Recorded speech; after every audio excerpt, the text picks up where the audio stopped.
নমস্কার বন্ধুরা, আমি প্রিয়াঙ্কা। আমার চ্যানেল বেটার বিগিনিং বাই প্রিয়াঙ্কায় তোমাদের সকলকে অনেক অনেক স্বাগত। আজ তোমাদের সামনে করে দেখাবো মাত্র 10 মিনিটেই জিভে জল আনা ভাপা চিংড়ির রেসিপি, যেটা বাঙালির প্রতিটা পরিবারেরই খুব পরিচিত পদ এবং খেতেও দুর্দান্ত হয়। মানে শুধু এটা দিয়েই বলতে পারেন এক থালা ভাত নিমিষে আমরা শেষ করে ফেলতে পারি। তো চলুন দেখে নেওয়া যাক এর জন্য আমাদের কী কী ইনগ্রিডিয়েন্টস লাগছে। আমি 250 গ্রাম মতো চিংড়ি মাছ প্রথমেই ভালো করে ধুয়ে বেছে এখানে নুন হলুদ মাখিয়ে রাখছি। তো আমাদের যেহেতু সদস্য সংখ্যা 3 জন, তাই এই পরিমাণ নিয়েছি। আপনারা নিজেদের সদস্য সংখ্যা বুঝেই এই পরিমাণ মতো নিয়ে এবার নুন হলুদ মাখিয়ে মোটামুটি একটু 10-15 মিনিট রেখে দেবেন। ততক্ষণে আমি ম্যারিনেশনের প্রিপারেশনটা শুরু করছি। এটাকে ম্যারিনেট করার জন্য রাখবে সাদা সর্ষে, কালো সর্ষে, পোস্ত আর একটা কাঁচা লঙ্কা একটা মিক্সিং জারে নিয়ে নিয়েছি।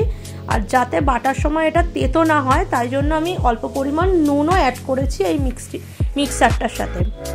তো দেখুন আমাদের বাটাটা সুন্দরভাবে রেডি হয়ে গেছে। এবার একটা টিফিন বক্সের মধ্যে আমি ফুল ম্যারিনেশনটা কমপ্লিট করব।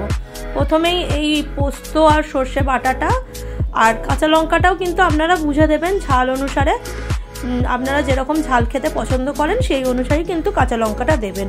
প্রথমেই একটা মুকাটা টিফিন বক্স যার ঢাকনাটা ভালোভাবে শক্ত টাইটভাবে আটকায়, সেই একটা টিফিন বক্সের বাটিটার মধ্যে সর্ষে পোস্ত বাটাটা নিয়ে নিলাম। এরপরে দিয়ে দেবো পরিমাণ মতো টক দই। আমি এই 3-4 চামচ মতো টক দই দিয়েছি। আপনারা চিংড়ি মাছের পরিমাণ বুঝে, আরও কম চিংড়ি মাছ হলে কম ইনগ্রিডিয়েন্টস, আর বেশি হলে তো অবশ্যই বেশি, সব কিছু বুঝে ইনগ্রিডিয়েন্টসগুলো কিন্তু ইউজ করবেন। তো এগুলো সবই আমাদের ঘরেই থাকে মোটামুটি, সেইগুলো দিয়ে এই দুর্দান্ত স্বাদের রেসিপিটা আমরা তৈরি করে ফেলতে পারি। তো চলুন এই দুটোকে ভালো করে প্রথমে আমি একটা চামচের সাহায্যে ফেটিয়ে নিচ্ছি। এটা সুন্দর করে ফেটানো হয়ে গেলে এরপরে আমরা মিশিয়ে দেব ম্যারিনেট করে রাখা চিংড়ি মাছগুলো। তো আমি এর মধ্যে 2 দানা চিনিও দিয়েছি। যেহেতু আমি টক দই দিয়েছি আর সর্ষে দিয়েছি, চিনি কিন্তু এর স্বাদটাকে সুন্দরভাবে ব্যালেন্স করবে। তবে আপনারা যদি একদমই চিনি অপছন্দ করেন রান্নায় দিতে, এটাকে স্কিপ করতে পারেন, বাট বাকি কোনো জিনিস কিন্তু স্কিপ করা যাবে না। তো আমি চিংড়ি মাছগুলো একটু জল থেকে ছেঁকে ছেঁকে নিয়ে এই মিক্সিংটার মধ্যে দিয়ে দিলাম। তো এতে কিন্তু আপনারা একটুও জল ইউজ করবেন না, যেহেতু টক দই আছে এর থেকে প্রচুর পরিমাণ জল বেরোবে। আর দিয়ে দিলাম পরিমাণ মতো নুন। খুব অল্প করেই নুন দিলাম, যেহেতু একবার মিক্সির বোলের মধ্যে আমি কিছুটা নুন ইউজ করেছিলাম। তো অবশ্যই নুনটা বুঝে দেবেন। আর তার সাথে দিয়ে দিলাম মানে যেটুকু পরিমাণ হলুদ গুঁড়ো লাগে সেইটুকুই হলুদ গুঁড়ো। তো এবার আমি একটা চামচের সাহায্যে এই সব জিনিসগুলোকে দেখুন ভালো করে ম্যারিনেট করে নিচ্ছি। এবার সুন্দর করে ম্যারিনেট করা হয়ে গেলেই মোটামুটি আমাদের 80% কাজ শেষ। আর দেখলেন তো এটা কত ইজি প্রসিডিওর করতে, মানে খুবই কম টাইম লাগে, কিন্তু এত সুন্দরের টেস্টটা হয়। আপনারা আশা করি সবাই এটা আগেও খেয়েছেন, তাও আমি একবার আপনাদের সামনে করে দেখালাম। যদি আপনাদের না করে খেয়ে থাকেন তো অবশ্যই আমার এই রেসিপিটা একবার ট্রাই করে দেখবেন। আর এর সাথে দিয়ে দিলাম বেশ কিছুটা কাঁচা সর্ষের তেল, আর ওপর দিয়ে দেবো 2 চেরা কাঁচা লঙ্কা।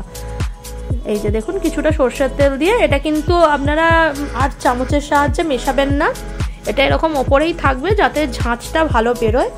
তো এরপরে আমি কাঁচা লঙ্কাটা দিয়ে টিফিন বক্সটা বন্ধ করে দেবো। এরপরে আমি ওদিকে একটা কড়াইতে একটু জল গরম হতে দিয়েছি। তো জলটার পরিমাণ কতটা দিতে হবে সেটাও আপনাদের দেখাচ্ছি। এবার টিফিন বক্সটা বন্ধ করে আমি কড়াইটার মধ্যে বসিয়ে দিয়েছি। জলটা এমন পরিমাণেই দিতে হবে যেন টিফিন বক্সের মুখ অবধি জলটা উঠে না আসে, তাহলে কিন্তু বক্সটার মধ্যে জল ঢুকে যাবে এবং জিনিসটা খুব বাজে হয়ে বেরিয়ে আসতেও পারে বা টেস্টটাও নষ্ট করে দিতে পারে। এই দেখুন 10 মিনিট, ওই 8 থেকে 10 মিনিট মতন লো ফ্লেমে ফোটার পরে এটা একদম পুরো রেডি হয়ে গেছে। খুব সুন্দর চারিদিক দিয়ে তেল ভেসে উঠছে, আর তেল তো আমি আগে দিয়েও ছিলাম, আর এর সুন্দর গন্ধও বেরিয়েছে, আর টেস্টটাও হয়েছে একদম অসাধারণ। তো অবশ্যই আপনারা এই রেসিপিটা একবার ট্রাই করে জানাবেন কেমন লাগলো এটা খেতে। তো চলুন আজকে আমার ব্লগটা এই পর্যন্তই ছিল। দেখা হবে আবার নেক্সট ব্লগে। সবাই ভালো থাকবেন, সুস্থ থাকবেন, টাটা।